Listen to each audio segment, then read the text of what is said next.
नीरमात्रासनोऽहं विगतविषयतृष्णकृष्णमाराधयामि सकलकलुषभङ्गे स्वर्गसोपानसङ्गे तररतरतरङ्गे देवि गङ्गे प्रसीद।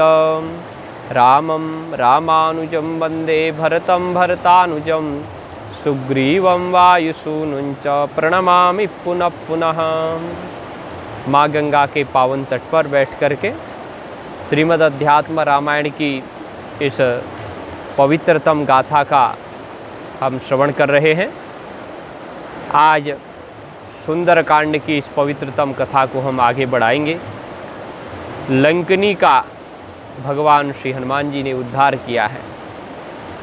लंकनी ने हनुमान जी का सानिध्य प्राप्त करके वह परम दुर्लभ गति प्राप्त की जो अन्य साधनों से प्राप्त नहीं हो सकती। तात स्वर्ग अपवर्ग सुख धैर्य तुला एक अंग तूलन ताहि सकल मिली जो सुख लव सत्संग।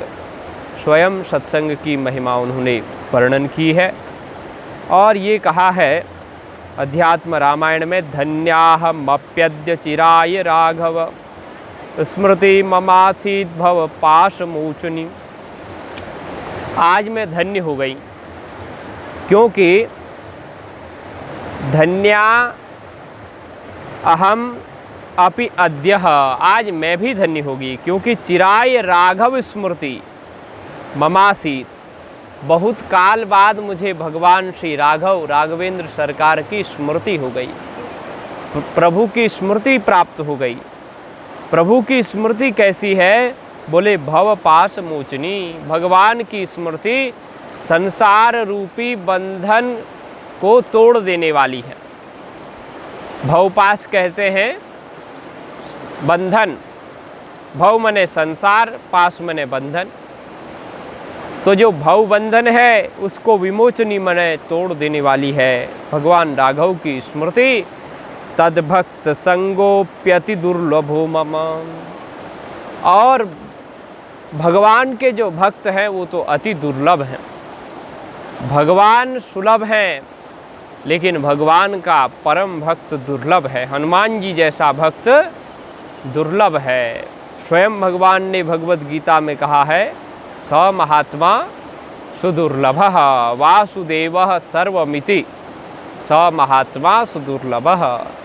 जो सब जगह वासुदेव निवास कर रहे हैं, सब रूप में वासुदेव हैं, सब रूपों में भगवान हैं, कण कण में परमात्मा है, ऐसा अपरोक्षानुभूत किया हुआ है, अपरोक्षानुभूत कर चुका है, ऐसा जो महात्मा है वो सुदुर्लभ है। तो श्री हनुमान जी तो परम दुर्लभ थे। तत्संग तद्भक्त संगो अपि अति दुर्लभो मम। लेकिन वह अति दुर्लभ मम प्रसीदताम, वो मुझे प्राप्त हो गया। वो अति दुर्लभ सत्संग मुझे प्राप्त हुआ, इसलिए मैं आज धन्य हो गई। अब तो केवल एक प्रार्थना है श्री राम से। वो दासरथी परमात्मा, वे दशरथ नंदन भगवान जो मेरे हृदय में विराजमान है, अब सदा के लिए विराजमान हो जाए। सत्संग का प्रभाव है, उनकी स्मृति हो गई है हृदय में, तो स्मृति तो हृदय में ही होती है। तो हृदय में स्मृति होने के कारण वो विराजमान हो चुके हैं।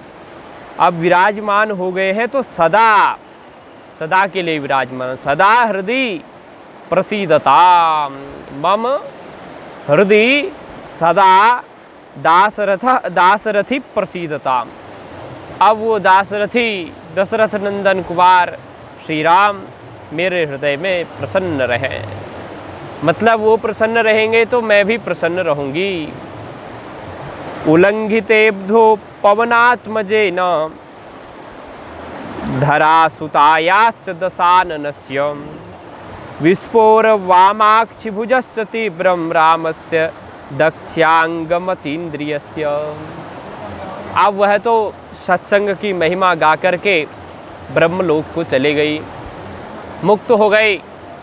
लेकिन श्री देवासदेव महादेव कथा को आगे बढ़ाते हुए कहते हैं कि जब भगवान श्री हनुमान ने 100 योजन लंबे इस विराट समुद्र को पार किया, लांघा, तो उसी समय उल्लंघिते अब्धो पवनात्मजेन, अब्धो मने समुद्र, पवनात्मज श्री हनुमान जी ने जैसे ही छलांग लगाई, धरा सुतायाश्च दशाननस्य विस्फोर वामाक्षि भुजश्च तीव्रम, उसी समय जिस समय हनुमान जी ने समुद्र लांघा, धरासुता भगवती सीता जी का दाहिना अंग, धरासुता भगवती श्री सीता जी का बायां अंग, गलती से दाहिना निकल गया, बायां अंग, बायां आँख और बाईं भुजा फड़क उठी। और जिस समय भगवती सीता जी की बाईं भुजा और बायां नेत्र फड़के, उसी समय दशाननस्य, दशानन रावण के भी बायां नेत्र और बाईं भुजा फड़क उठी।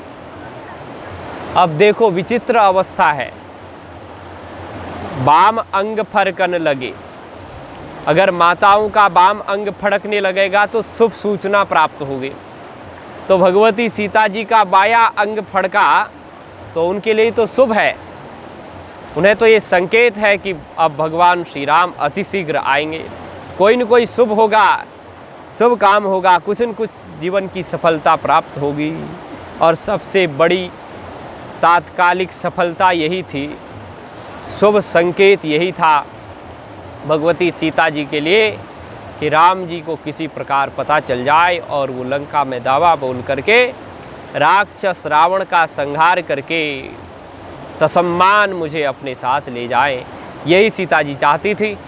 तो उन्हें तो ये संकेत मिल गया, पर दशानन रावण को भी एक संकेत मिल गया कि अब तुम्हारा भी विनाश अत्यंत निकट आ चुका है। पर इतना ही नहीं हुआ, हनुमान जी ने लंका में छलांग लगाई, ये कोई साधारण घटना नहीं थी। उसका तुरंत संदेश लंका में रावण और भगवती सीता जी को प्राप्त हुआ और इधर राम जी को भी मिल गया। रामस्य दक्षांगमतीन्द्रियस्य, जो भगवान अतीन्द्रिय हैं, इंद्रियातीत हैं, इंद्रियों से परे हैं, उन भगवान राम का भी दक्षिणांग, उनकी भी दक्षिण आँख, दक्षिण भुजा, दक्षिण उरु, ये सब फड़कने लगे, उनके दाएं अंग। अब रावण का तो बायां फड़का, इसलिए उसका विनाश का सूचक, क्योंकि पुरुष का जो है बायां अंग फड़कना अशुभ माना गया है, दाहिना अंग फड़के तो शुभ माना गया है। तो ये कथा यहाँ प्रथम सर्ग का हमने थोड़ी सी भूमिका के लिए ली। अब आगे श्री हनुमान जी के साथ चलते हैं। श्री महादेव वाच ततो जगाम हनुमान लंकाम परम शोभनाम रात्रो सूक्ष्म तनुर्भूत्वा बभ्राम परितपुरीम। अब श्री हनुमान जी लंका की ओर बढ़ने लगे। लंका कैसी है तो कहते हैं परम शोभनाम, अत्यंत सुशोभित लंकापुरी में श्री हनुमान जी गए। कब गए बोले रात्रो, रात्रि के समय। कैसे गए तो कहते हैं सूक्ष्म तनुर्भूत्वा बभ्राम परितपुरीम, सूक्ष्म रूप धारण करके गए और पूरी लंका में घूमे, सर्वत्र दर्शन किया, सीता जी का अन्वेषण किया। सीता जी को खोजने के लिए वो निरंतर तत्परता पूर्वक गए। कहाँ गए बोले नृपालयम, लंका के राजा जो रावण हैं उनके महल में चले गए। तत्र सर्व प्रदेशेषु विविच्य हनुमान कपिः, वहाँ जाकर के श्री हनुमान जी ने सर्वत्र देखा, सब प्रदेशों में देखा। और नापस्य जानकीं स्मृत्वा, वहाँ जानकी जी को नहीं देख पाए। देखो जब हनुमान जी गए हैं तो सब जगह गए और हनुमान जी गए रात्रि में, लेकिन लंका के निवासी रात्रि में जग रहे थे, खूब खान पान कर रहे थे, हंसी मजाक कर रहे थे, बहुत प्रकार की क्रीड़ाएं करते हुए श्री हनुमान जी ने रात्रि में देखा। हनुमान जी समझ गए कि ये लोग निशाचर क्यों कहलाते हैं। निशायाः चरति स निशाचरः, जो निशा में चरे, निशायाम चरति, जो रात्रि में भ्रमण करे, रात्रि में खान पान करे, वह है निशाचर। तो ये रात्रि में ही विचरण कर रहे थे। आजकल भी तो निशाचर की संख्या बढ़ने लगी है। रात्रि में देखो, दिन में तो समय ही नहीं, रात्रि में ही सब कुछ होता है। कहीं निकलना हो रात्रि में निकलते हैं। तो ये सब राक्षसों के गुण है जी। मनुष्य के लिए अवगुण है, राक्षसों के लिए गुण है। हनुमान जी ने सब जगह देखा। जब वहाँ की स्त्रियों के पास गए तो कोई मदिरा पान करके सोई है, कोई एक दूसरे के ऊपर अपनी भुजा डाल करके सोई है। उनको लगता है यही रावण है। ऐसे कामातुरा होकर के वह सोई थी। लेकिन श्री हनुमान जी ने देखला कि ऐसे भगवती सीता कभी नहीं रह सकती, इसलिए स्त्रियों में ढूंढ रहे थे, क्योंकि स्त्री है भगवती सीता, स्त्री रूप धारण किए हुई है। तो नापश्यत जानकीं स्मृत्वा, वहाँ जाकर के उन्होंने क्या देखा कि वो जो मंदोदरी है वो परम सती है। उसको देख करके हनुमान जी को कुछ क्षणों के लिए लगा कि यही भगवती सीता है। इतनी सुंदरी, इतनी सद्गुणवती, जिसके चेहरे से सद्गुण का आगार प्रकट हो रहा है, ये भगवती सीता ही हो सकती है। लेकिन बाद में बताए, हनुमान जी ने सोचा ये निश्चिंत होकर के सो रही है, इसका मतलब है ये सीता जी नहीं है। सीता तो वह है जो राम जी की चिंता से क्रसित हो चुकी है, दुखी हो चुकी है। अब जब जानकी को नहीं देख पाई तो कहते हैं स्मृत्वा ततो लंकाभिभासिताम, जो लंकनी ने हनुमान जी को कहा था उसको श्री हनुमान जी ने स्मरण कर लिया। और जगाम हनुमान शीघ्रम अशोक वनिकाम शुभाम, फिर पवित्र अशोक वाटिका में श्री हनुमान जी शीघ्र चले गए। देखो, अशोक वाटिका को शुभाम कहा। जगाम हनुमान शीघ्रम अशोक वनिकाम शुभाम। अशोक वाटिका पवित्र कैसे हो गई? क्योंकि अशोक वाटिका में परम पवित्रा, त्रिलोक पावनी और त्रिताप हारिणी और त्रिलोक उत्पत्ति पालन विनाशिनी भगवती सीता विराजमान है। तो भगवती सीता के विराजमान होने से वह अशोक वाटिका परम पवित्र हो चुकी है। इसलिए यहाँ जो लिखा है शुभाम का इन्होंने अर्थ लिखा है अति मनोज्ञ, जो अति मनोज्ञ है, मनोरम है। अब ये मनोज्ञ भी क्यों बन गई? क्योंकि यहाँ भगवती सीता विराजमान है। अन्यथा किसी भक्त को राक्षस की वाटिका मनोज्ञ कभी और शुभ कभी लग सकती नहीं है। लगी है तो उसका मतलब है कि वहाँ भक्ति विराजमान है, वहाँ शांति विराजमान है। ये अशोक वाटिका ही ऐसी थी जहाँ शांति विराजमान रह रही थी। और ये भगवती सीता ऐसी हैं जो बड़ी बड़ी राक्षसियों के बीच में विराजमान है, जो मारने काटने दौड़ती। ऐसे पवित्र अपवित्र स्थान को सीता जी ने पवित्र कर दिया है। सुरपादप संबाधाम रत्न सोपान वापिकाम नाना। तो यहाँ केवल अब ये वर्णन किया जा रहा है कि इस अशोक वाटिका में देवताओं के जैसे दिव्य वृक्ष हैं और सुंदर रत्न से मणित यहाँ स्तंभ हैं, नाना वृक्ष हैं, नाना मृग हैं और स्वर्ण प्रासाद शोभिताम, बड़े बड़े स्वर्ण महल हैं। फल फूल से यहाँ के वृक्ष भरे पड़े हैं और कहते हैं यह फल पानम्र शाखाग्र पादपैहि परिवारिता। यहाँ के वृक्षों की अत्यंत शोभा हो रही है। शाखाएं फलों के कारण जो है झुक चुकी हैं। ऐसे अशोक वाटिका में श्री हनुमान जी ने सर्वत्र देखा और देखते देखते वहाँ एक चैत्य प्रसाद, रावण का बहुत बड़ा भवन भी देखा। दृष्ट्वा विस्मय मापन्नो मणिस्तंभ शतान्वितम, सैकड़ों सैकड़ों मणिस्तंभ वहाँ जड़े हुए थे, इसलिए हनुमान जी उनको देख करके बड़े विस्मय में आ गए। बोले इतना वैभव, ऐसा तो हमने कहीं नहीं देखा।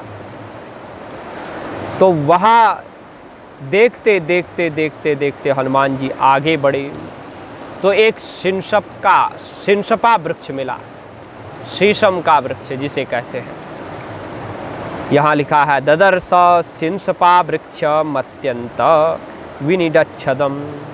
ये सिनसपा वृक्ष ऐसा था जिसके नीचे सूर्य की किरण नहीं जाती थी, मतलब बहुत अच्छा था, ठंडा था, पूरा आच्छादित था पत्तों से। और अदृष्टा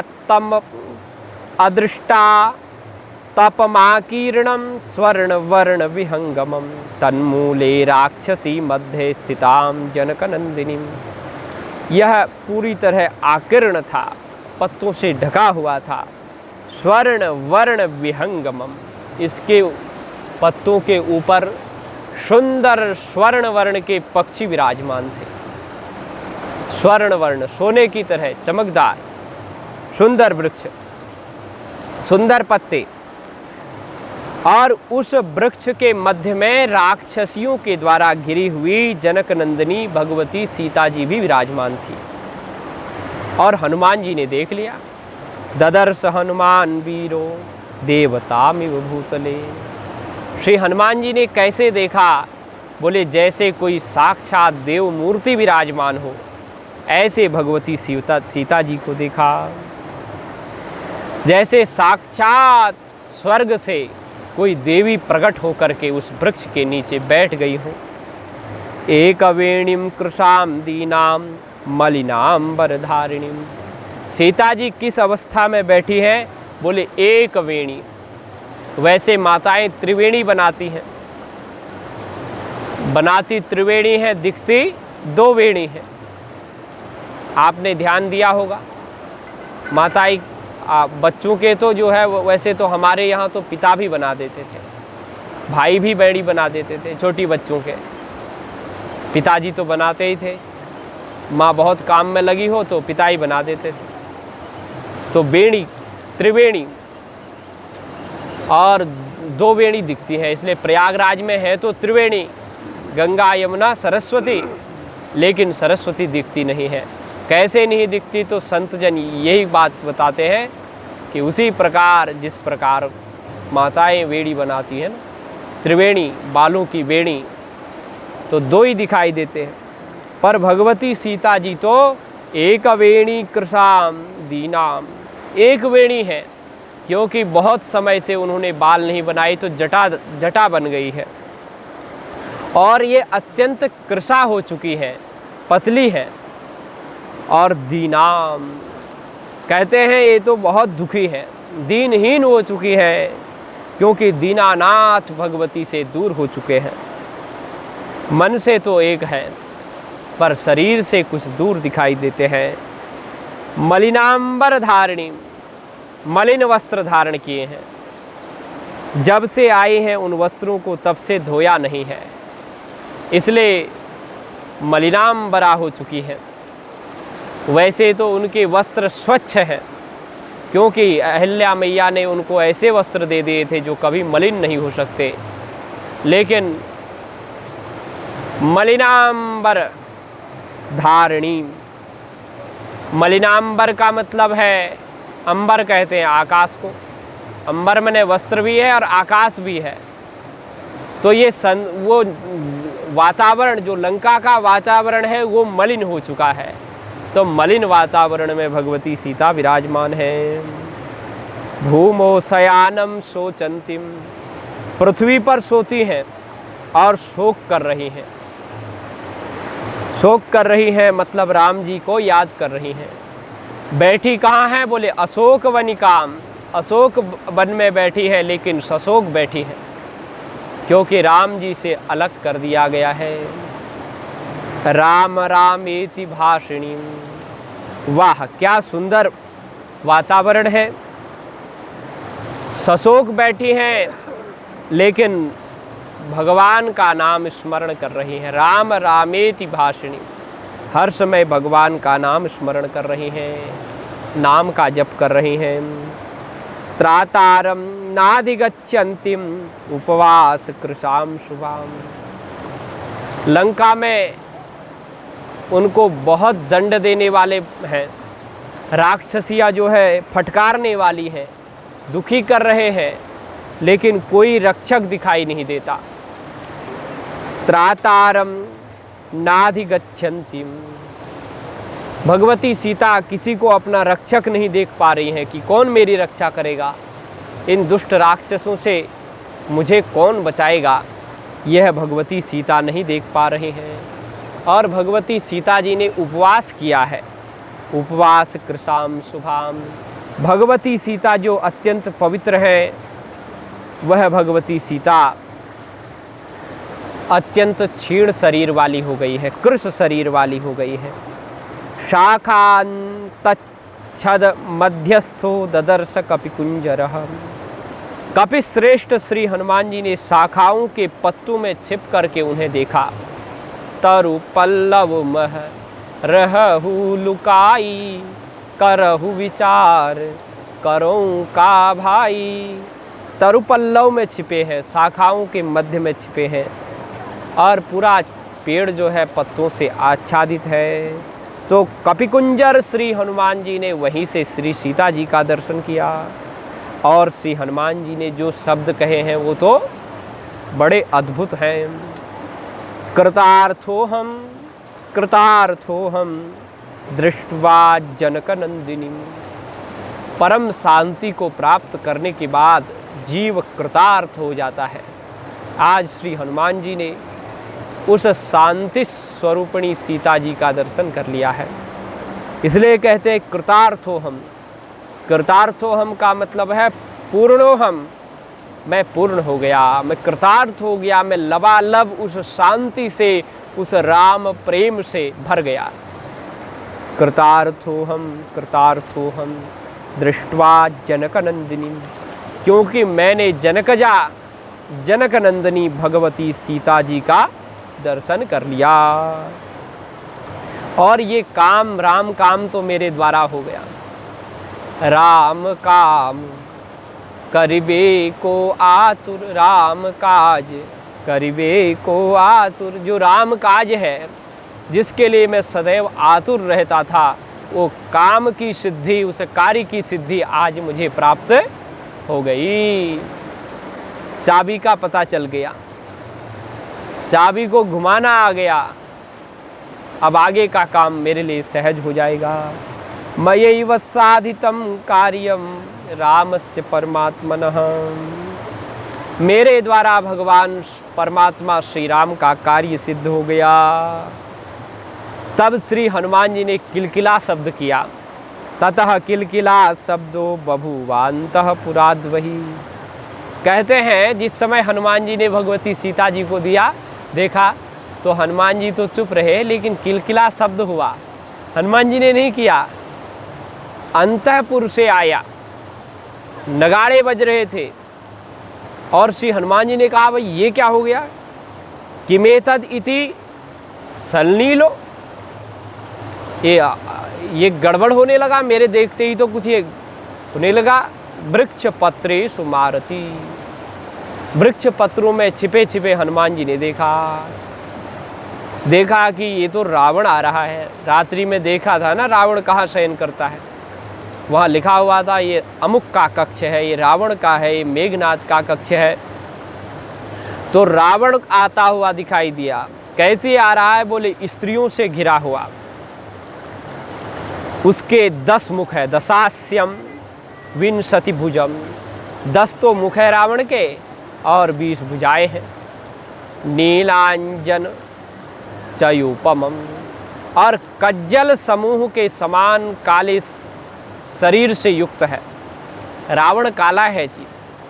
वैसे भी दक्षिण में तो काले लोग होते हैं, आज भी लंका में काले लोग, तो ये बहुत काला है। कैसा काला है? एक कज्जल गिरी है, काला पर्वत, काले पर्वत के तरह भयानक लग रहा है। दृष्ट्वा विस्मयमापन्नः पत्र शंडे स्वलीयतम। श्री हनुमान जी ने पत्तों में छिपे छिपे रावण को जब देखा तो बड़ा आश्चर्य हुआ, क्योंकि रावण जो है काला तो था लेकिन बड़ा प्रतापी था। क्योंकि सभी जो लोकपाल गण है ना, देवतागण, उनके तेज को स्वयं धारण करता है।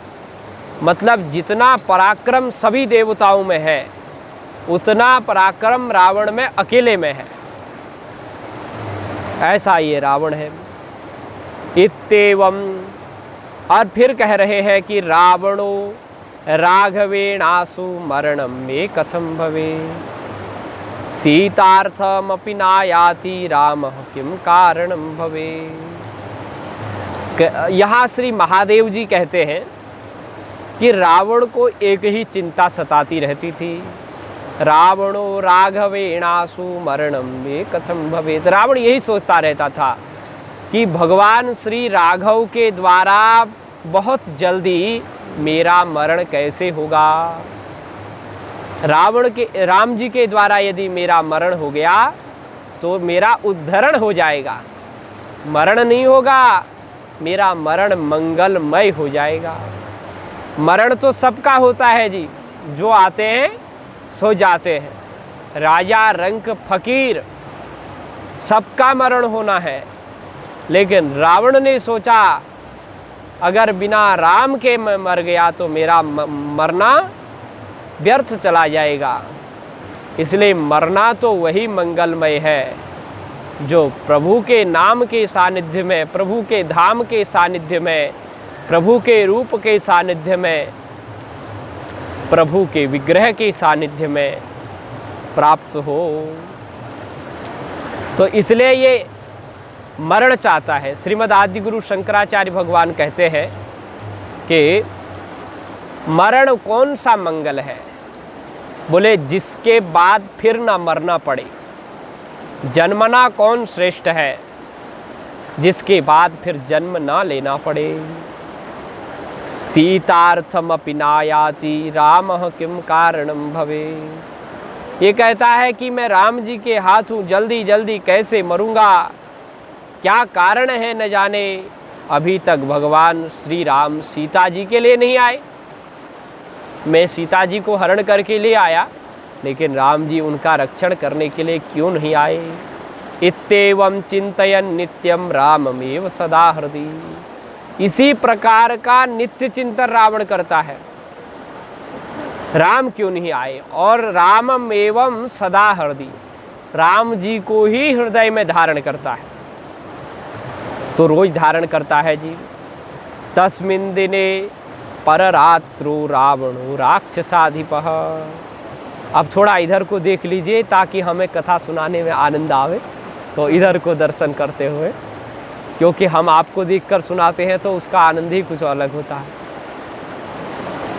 तो कहते हैं कि रावण ने जो है अपर रात्रि में, माने बीती रात, एक स्वप्न देखा था। राक्षस राज जो रावण है, स्वप्ने रामेण संदिष्टः कश्चिदागत्य वानरः। उसने क्या स्वप्न देखा? बोले श्री राम जी के द्वारा भेजा हुआ एक वानर आ रखा है। और तस्मिन् दिने काम रूपधर सूक्ष्मो वृक्षाग्रस्तोनुपश्यति। और वो वानर कैसा है? बोले काम रूप है। काम रूप माने विविध प्रकार का रूप धारण करने वाला, इच्छानुसार रूप बदल देने वाला, ऐसा वानर आया है। और कहाँ? बोले अशोक वाटिका में जो शीशम का वृक्ष है, सिंशपा वृक्ष, उसके मध्य में वृक्ष के पत्तों से आच्छादित हो गया है। ऐसा भयंकर वृक्ष में वो बैठा है। अब देखो, वैसे वाल्मीकि रामायण में भगवती सीता जी ने जब हनुमान जी को सामने आया देखा, पहले कथा सुना रहे थे तो फिर बोले कि आप प्रकट क्यों नहीं होते। प्रकट हो गए तो भगवती सीता जी ने कहा मैंने बानर को देख लिया, मैं स्वप्न देख रही हूँ और स्वप्न में बानर को देखना सही नहीं होता। अब अगर स्वप्न में मैंने बानर को देख लिया तो ये तो गलत बात है। अब सीता जी ने तो स्वप्न में नहीं देखा, उन्होंने तो प्रत्यक्ष में देखा। आप भी बैठो जी, उन्होंने तो प्रत्यक्ष देखा ना, इसलिए जो है ठीक रहा। लेकिन रावण ने बानर को स्वप्न में देख लिया, इसलिए उसका लौकिक दृष्टि से तो अनिष्ट हुआ। पर उसने स्वप्न में भी यदि देखा तो श्री हनुमान जी को देखा, कई ऐरू गैरू नत्थु खैरू बानर को नहीं देखा। साक्षात शंकरावतार शंकर सुवन केसरी नंदन श्री हनुमान को देखा, जो शिवांश है। तो शिवांश हनुमान को देखा, इसलिए उसका पारलौकिक कल्याण इसमें निहित था और जल्दी पारलौकिक कल्याण होने वाला था, इसलिए ये स्वप्न जो है उसका साकार होने वाला है। तो इसने जब देखा तो इसने सोचा कि सपना तो देखा, सपने में यदि बानर आया है तो मुझे जाना चाहिए, मेरे प्रभु राम का स्वप्न आया है, मैं जरूर जाता हूँ। ऐसा करके राम ने मेरे पास बानर भेज दिया। वही राम जो नारायण है, जो हमारे बैरी हैं, जो राक्षसों को मारते पीटते रहते हैं, जो राक्षसों को रहने नहीं देते। हम राक्षस बनना चाहते हैं, लेकिन जब राक्षस हम पूर्ण रूप से बन जाते हैं, बनने का प्रयास करते हैं, तो राम हमें राक्षस से सीधे देवता बना देता, अपना स्वरूप हमें प्रदान कर देता है। एक ही बाण प्राण हर लीना, दीन जानिते ही निज पद दीना। हनुमान भगवान देखते हैं कि ये तो बिल्कुल दीनहीन हो चुका है, अब ये सन्मार्ग में नहीं आ सकता क्योंकि भयंकर राक्षस हो गया है। अब ये शम दम उपरति तितिक्षा श्रद्धा और यह समाधान, ये षट संपत्ति से युक्त नहीं हो सकता। इसलिए क्या करते हैं कि दीन दीन जान करके निज पद दे देते हैं। बोले कोई बात नहीं, चलो तुम्हारा इहलौकिक तो मैं नष्ट कर दूंगा, लेकिन परलोक सुधार दूंगा। राम जी सुधार देते हैं। तो ये यही विचार करते हुए इति दृष्ट्वा अद्भुतम स्वप्नम स्वात्मन्ये वानुचिन्त्य सह, इस प्रकार का जो अद्भुत स्वप्न है उसको देखने के पश्चात यह वही विचार करने लगा। मन में सोचता है कदाचित यह स्वप्न ठीक हो, स्वप्नः कदाचित सत्य स्यात् एवं तत्र करोम्यहम्, इसलिए मुझे तो जरूर जाना चाहिए, वहाँ मुझे जरूर जाना चाहिए। ऐसा कह करके अतः अशोक वाटिका में चल करके मुझे कोई काम करना चाहिए। काम क्या करना चाहिए? जानकीं वाक्सरेर विद्वा दुःखितां नितरामहं करोमि दृष्ट्वा रामाय निवेदयतु वानरः। अरे मुझे बहुत जल्दी वहाँ जाना चाहिए। सीता जी को मैं हरण करके लाया, राम जी नहीं आए।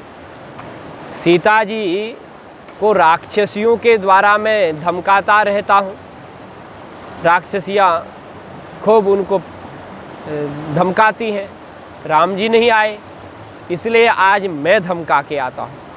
मैं जो है कटु शब्द कहूँगा, जानकीं वाक्सरेर विद्वा, जानकी जी को बाणी रूपी तीर से मैं बेंध के आऊँगा। जैसे बाण से मारते हैं तो घाव लगता है, रावण कहता है बाण रूपी बाण से मैं घाव नहीं करूँगा, मैं तो वाणी रूपी बाण से घाव करूँगा सीता जी के शरीर में। और दुःखिताम नितराम हम, जब मैं बाणों से सीता जी को बेंधूंगा तो वो दुखी हो जाएंगी, उनको मैं दुख पहुंचाऊंगा, दुखी करूंगा। दुःखिताम निरामहम करोमि, नितराम अहम मने निरंतर करूंगा, बहुत देर तक करूंगा।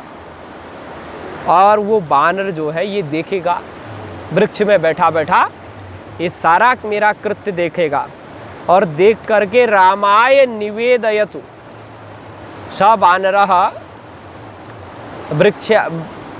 वृक्ष मध्य स्थिते स वानरः, जो वृक्ष के मध्य में स्थित वानर है वो ये सब देखेगा और राम जी को निवेदयतु, राम जी को सुनाएगा।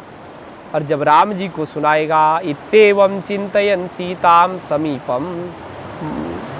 समीपम मगमद्रुतम, और राम जी सुनेंगे तो उनको बड़ा क्रोध आएगा और फिर वो बहुत जल्दी यहाँ पहुँचेंगे।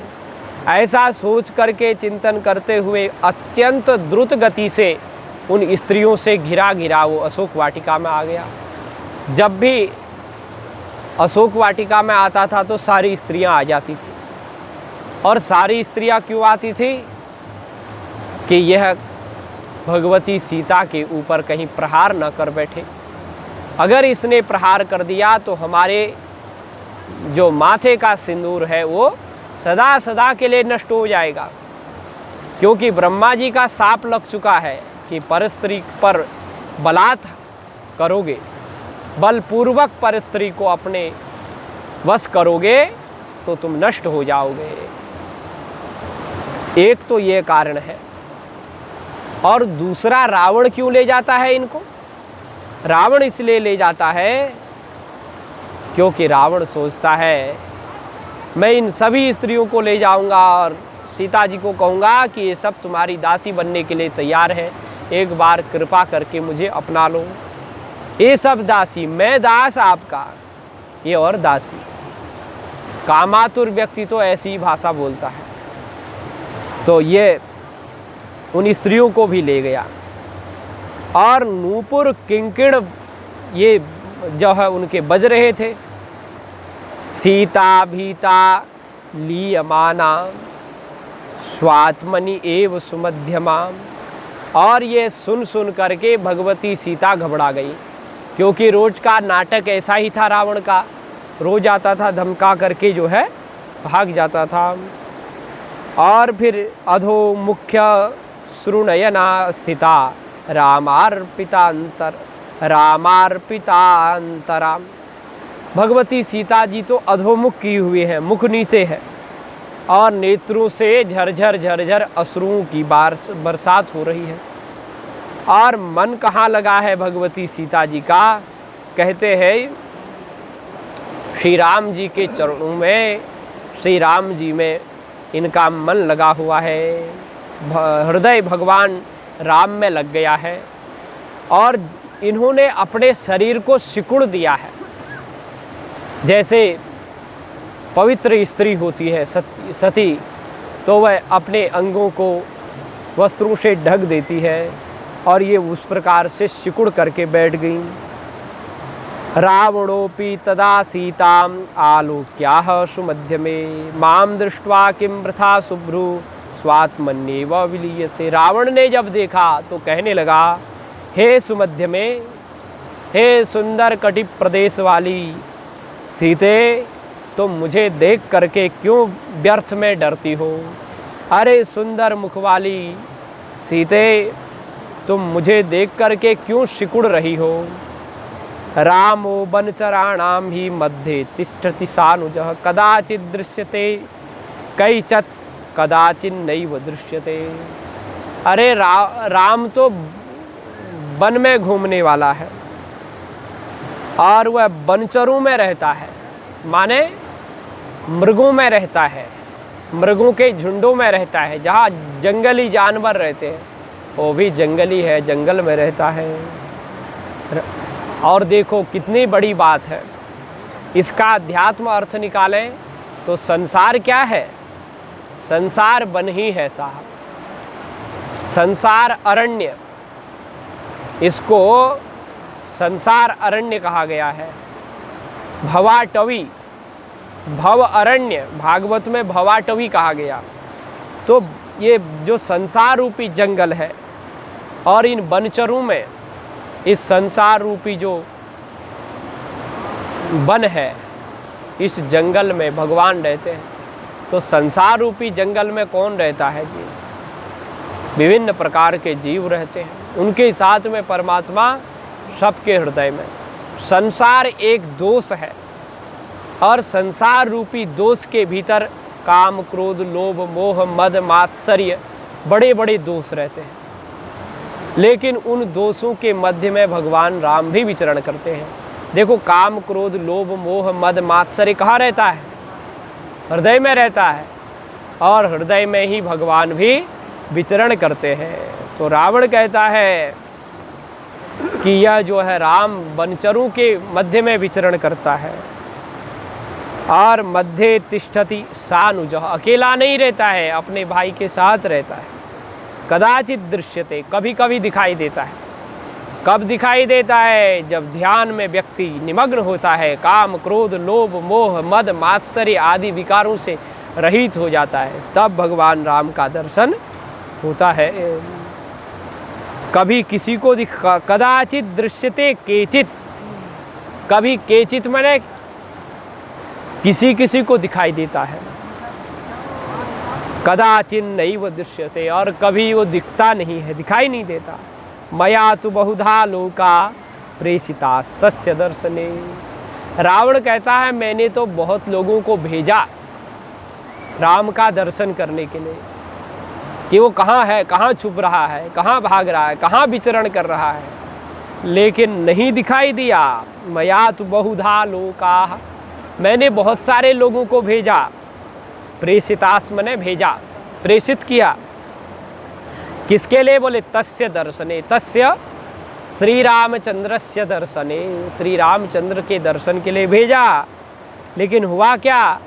कहते हैं न पश्यन्ति प्रयत्नेन वीक्षमाणा समन्ततः। बार बार, अनेकों बार, अनेक लोगों ने देखा, देखने का प्रयास किया, लेकिन वो कहीं भी नहीं दिखाई दे। प्रयत्न करने पर भी नहीं दिखाई दे। जिसका हृदय कलुषित है, जिसका हृदय काम, क्रोध, लोभ, मोह, मद, मात्सर्य आदि विकारों से युक्त है, उसको मिलने वाला नहीं है। रावण मानो स्तुति कर रहा है कि मैंने बहुत बार उनको ढूंढने का प्रयास किया, लोगों को भेजा, लेकिन कहीं वो मिले नहीं। इसलिए हे भगवती सीता, आप ही अब उनको दिखाने का प्रयास कर सकती हैं, अन्य कोई उपाय नहीं है। और मैं उनके पास जा नहीं सकता। मैंने आपका अपहरण किया है तो उनसे विमुख होकर के किया है, उनको दूर करके किया है। उनका यदि मैं दर्शन कर लेता तो आपका कभी हरण कर पाता नहीं, क्योंकि तब तो मैं राम रूप हो जाता। मैं फिर परस्त्री की ओर कुदृष्टि नहीं रखता। इसलिए अब आप ही मुझे राम का दर्शन कराएं और मेरी दृष्टि को भी शुद्ध करें। ऐसा जो है ये अध्यात्म परक अर्थ भी, क्योंकि यहाँ से हमको ऐसा ही लग रहा है। अभी इस पुस्तक को, ग्रंथ को लेकर बैठे हैं तो इसी के अनुसार हमारा बुद्धि में ये प्रकट हो रहा है। तो यहाँ कहते हैं कि बहुत बार देखा, भेजा। अब क्यों भेजा? लौकिक दृष्टि से यह भी हो सकता है कि लोगों को भेजा राम जी को मरवाने के लिए, लेकिन वो कहीं दिखे ही नहीं। तो इसका मतलब वो ऐसा क्या रहस्य है जो नहीं दिखाई दे रहे? किम करिष्यसि रामेण निस्पृहेण सदा त्वया सदा लिंगितोपि समीपस्थोपि सर्वदा। अब ये कहता है रावण कि राम से तुझे क्या काम है? सीते किम करिष्यसि रामेण, तुम राम को लेकर के क्या करोगी? निस्पृहेण सदा त्वयि, अरे राम तो तुम्हें चाहता ही नहीं है। राम तो निस्पृह ही है, उसको तो स्पृहा ही नहीं है, तुम्हें पाने की इच्छा ही नहीं है। वो तुमसे सदा उदासीन रहता है, तटस्थ रहता है। त्वया सदा लिंगितोपि समीपस्थोपि सर्वदा, सदा तेरे पास रहते हुए भी, सदा तुझसे आलिंगित होते हुए भी वो तुझसे अलग है। तुम्हारे साथ रहा है, तुम्हारे पास रहा है, लेकिन वो आज भी जो है अलग है। हृदयस्य नचे स्नेह, उसके हृदय में स्नेह नहीं है। त्वयि प्रति रामस्य जायते, इसलिए राम जी के हृदय में तुम्हारे प्रति बिल्कुल प्रेम नहीं है। त्वत्कृतान् सर्वभोगाश्च त्वद्गुणानपि राघवः भुञ्जानोऽपि न जानाति कृतघ्नो निर्गुणो धमः। क्या कहता है कि हे सीते, तुम्हारे से प्रेम नहीं करता है राम, तुम्हारे जितने सद्गुण हैं उनका उसने उपभोग किया है, तुम्हारे साथ रहा है, लेकिन तुम्हारे साथ रहने के बाद भी वह तुमको नहीं जानता है। भुंजानोपि न जानाति, अरे जब तुम्हारी जैसी त्रिलोक सुंदरी को पा गया तो उसको तो जो है कहना चाहिए कि मैं कृतार्थ हो गया, मैं धन्य हो गया जो त्रिलोक सुंदरी भगवती सीता जी को प्राप्त कर लिया। पर वह तो कृतघ्न है ना, किए हुए काम को मानता ही नहीं है, निर्गुण है, उसमें कोई गुण विद्यमान नहीं है, अधम है। तो यहाँ जो है वर्णन कर रहे कृतघ्न का मतलब किए हुए कर्मों का नाश कर देने वाला। कृतघ्न जो किए हुए कार्य को नाश कर दे, उपकार को न मान। क्यों? नहीं, वो तो अर्थ है, स्तुति परक अर्थ सुनो ना।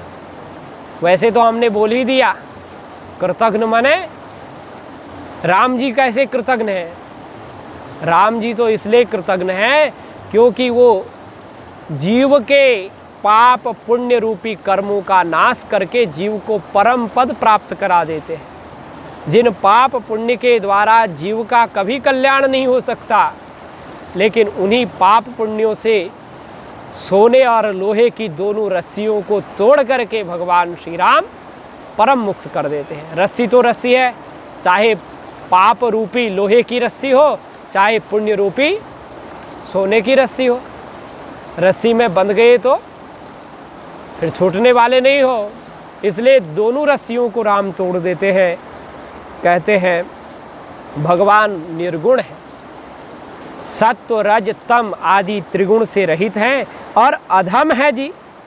ना धमति शब्द विषयो भवति, जो शब्द का विषय न हो, जो शब्द का विषय नहीं है वो अधम है, माने अशब्द है वो, वहाँ शब्द का प्रवेश नहीं है। तो अब हमारा गला भी बैठने लगा क्या, आवाज़ बंद होने लगी? तो ये यहाँ पे कहते हैं और त्वमानीतो मया साध्वी दुख शोक समाकुला। देखो मैं तुम्हें हर लाया, त्वमानीता, तुम तो बड़ी साध्वी थी, राम के प्रति जो है बड़ी निष्ठा रखने वाली थी, मैं तुमको हर ले आया। और तुम कौन हो? उनकी जो है सुशीला पत्नी हो। इस समय दुख शोक से तुम व्याकुल हो रही हो, दुख शोक समाकुला, बड़ी व्याकुल हो। इदानीमपि न आयाति, और ऐसी अवस्था आने के बाद भी वो अभी तक आया नहीं है। भक्तिहीनः कथम ब्रजे, इसलिए वह अभी तक नहीं आया। उसे वो क्यों आएगा? क्योंकि वो तो भक्ति से हीन है, वो तो तुमसे प्रेम करता ही नहीं है। तुमसे प्रेम करता तो आता। भक्तिहीनः कथम ब्रजेत, बिना भक्ति के बिना प्रेम के वो क्यों आएगा। निस्सत्तो निर्ममो मानी मूढ़ो पंडित मानवान, वो निस्सत्व है, माने वो उनकी आपके ऊपर प्रीति तो नहीं है, वो निस्सत्व है जी। निस्सत्व का मतलब है कि वह निर्गता सत्व है, जिनमें सद्गुण भी सत्वगुण भी नहीं है, जो गुणातीत है, वो निस्सत्व है। निस्सत्तो निर्ममो, उनमें किसी प्रकार की ममता नहीं है जी, जो ममता रहित है। ममता तो बांधने वाली है, वो तो सबको मुक्त करने वाले हैं, इसलिए निर्मम है। और मानी है जी, वो मानी है, और भगवान का नाम ही है मानी। मान दो मान्यः, अमानी मान दो मान्यः। भगवान अमानी भी है, मान्य भी है, तो भगवान मानी है, सबके द्वारा पूजित है। और साथ ही भगवान को मूढ़ शब्द कहा। मूढ़, मूढ़ का मतलब कह रहे हैं म मने शिव, उ मने ब्रह्मा और ताभ्याम ऊढ़ः, ताभ्याम ऊढ़ः, जो ब्रह्मा और शिव में आरूढ़ हो।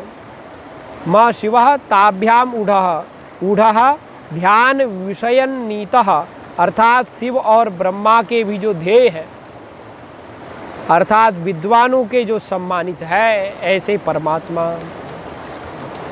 पंडित, पंडित मानवान, और भगवान अपने को पंडित मानते हैं। माने भगवान जो है पंडित है, सर्वश्रेष्ठ है, ज्ञानी है, अपने को पंडित मानते हैं। वैसे पंडित मानवान जो है शब्द जो है, ऐसा जो पंडित नहीं हो वो उसको पंडित मानी बोलते हैं, पर भगवान तो पंडित ही है जी। तो ऐसा ये कहता है। उसके बाद पंडित मानी का मतलब है विद्वानों के द्वारा सम्मानित, पंडितों के द्वारा भी जिनको मान दिया जाता है वो है पंडित मानी, पंडित मानवान। नराधमम, भगवान नराधम है, माने नर नरेषु अधमः, सभी मनुष्यों में अधम है। भगवान अधम कैसे हो गए? रावण तो गाली दे रहा है, लेकिन हमारे भोलेनाथ तो इसका अर्थ ही पलट देते हैं। वो कह रहे नराधमः, नराः अधमाः यस्मात् स नराधमः, मनुष्य जिससे अधम हो। श्रेष्ठ तो भगवान है, सभी अधम है भगवान से, इसलिए भगवान है पुरुषोत्तम। और उसके बाद कह रहे हैं नराधमः त्वद्विमुखः, और भगवान माया से तो विमुख ही रहते हैं। और भगवती जो सीता जी हैं वहाँ साक्षात सीता तो जो है कहाँ है? साक्षात सीता जी तो तुम पावक में करहु निवासा, जब लगी करहु निशाचर नासा। तो वो तो पावक में निवास कर रही है, और ये माया सीता है जी। और माया सीता जी से तो भगवान विमुख ही रहते हैं। तो माया से विमुख रहते हैं, और विमुख नहीं रहते तो अग्नि परीक्षा क्यों कराते?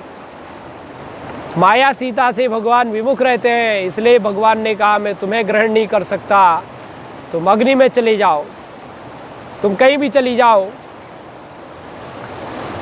तब भगवती सीता ने अग्नि प्रकट करवाया, और ये माया भगवती सीता तो अग्नि में प्रविष्ट हो गई, और जो वास्तविक भगवती सीता थी, राम वामांका विभूषिता सीता प्रकट हो गई।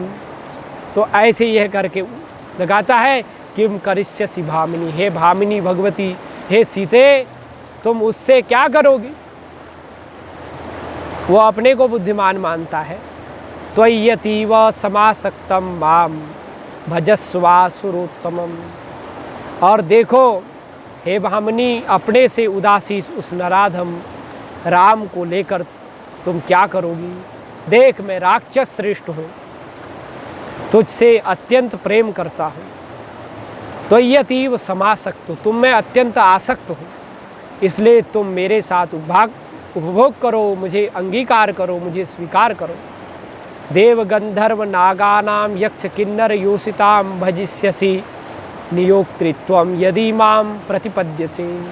यदि तुम मेरा स्वीकार करोगी तो देव गंधर्व नागों और यक्ष किन्नरों की जो ये कन्याएं हैं, ये सभी तुम्हारी सेवा करेंगी। ये किन्नरों की भी जो स्त्रियां हैं जो मेरे अधीन हैं, इनके ऊपर तुम शासन करोगी, तुम पट्ट महिषी बन जाओगी। रावणस्य वचः श्रुत्वा सीता अमर्ष समन्विता, उवाचाधो मुखी भूत्वा निधाय तृणमंतरे। भगवती सीता जी ने जब रावण के वचन सुने तो भगवती सीता जी को अमर्ष आ गया। सीता अमर्ष माने सीता जी अत्यंत क्रोधित हो गई। मर्ष समन्विता, सीता जी को बड़ा क्रोध हो गया, और नीचे मुख करके और एक तृण एक पत्ता पृथ्वी का से एक घास का टुकड़ा लेकर के, कुश का एक तिनका लेकर के सामने रख कर के भगवती सीता बात कर रही हैं। तो आगे की चर्चा रावण को सबक सिखा रही है। वो हम आगे सुनाएंगे।